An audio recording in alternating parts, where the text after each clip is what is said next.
Марк Рубио. Соединенные Штаты Америки наложили вето на резолюцию Совета Безопасности ООН по Газе. Эта резолюция послужила бы только продвижению интересов террористов Хамас, одновременно подрывая дипломатические усилия. Любая мера ООН должна четко осудить Хамас и призвать их разоружиться и покинуть Газу. США продолжат поддерживать Израиль.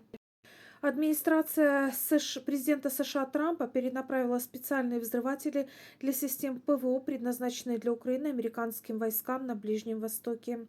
Эти взрыватели, используемые в Advanced Precision Kill Weapon System, разработаны для экономичного противодействия дронам и были закуплены администрацией Байдена для защиты Украины от российских атак.